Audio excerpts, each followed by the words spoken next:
తపస్య చేస్తే దేవుడు కూడా వింటాడు. మనం సీరియస్గా ఉన్నామండి మారాలి అని, దేవుడు అవకాశం ఇస్తాడు. సీరియస్గా ఉండాలి. అక్కడ వాళ్ళ నాన్నగారికి ఏదో బాగాలేదు, హాస్పిటల్లో ఉన్నారు, అమ్మాయి పెళ్లి చూడాలనుకుంటున్నారు, ట్రై చేయొచ్చు, తప్పు లేదు. There are chances.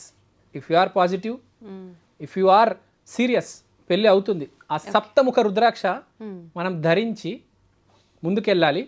పెళ్లి చూపులకి వెళ్తే రెగ్యులర్గా ఆటోమేటిక్ ఒక కనెక్షన్ అనేది ఏర్పడి పెళ్లి అనేది జరుగుతుంది. అది ఎలా జరుగుతుందంటే 10 years తర్వాత అరేంజ్ మ్యారేజ్ రాసొచ్చు. ఇప్పుడు ఆ అమ్మాయికి లవ్ మ్యారేజ్ అయిపోతుంది. ఈ జన్మలో పెళ్లి చేసుకున్నాడు, నెక్స్ట్ జన్మకు షిఫ్ట్ అయిపోతాడు. వచ్చే జన్మలో చేసుకున్నాడు, ఇప్పుడు ఈ జన్మలోకి వచ్చేస్తాడు. టైమింగ్ మారుతుంది.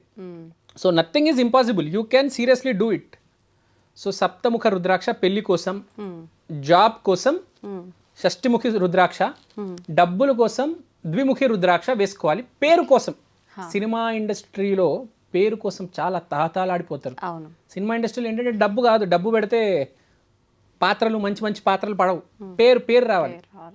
పేరు కోసం దశముఖ రుద్రాక్ష, 10 faced రుద్రాక్ష. 10 అనేది పేరు ప్రఖ్యాతికి.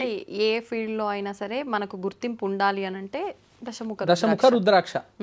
బై బర్తే చాలా మందికి జాతకంలో ఈ 10th house దశమం చాలా స్ట్రాంగ్ ఉంటే ఆటోమేటిక్ పేరు వచ్చేస్తూ ఉంటుంది వాళ్ళకి.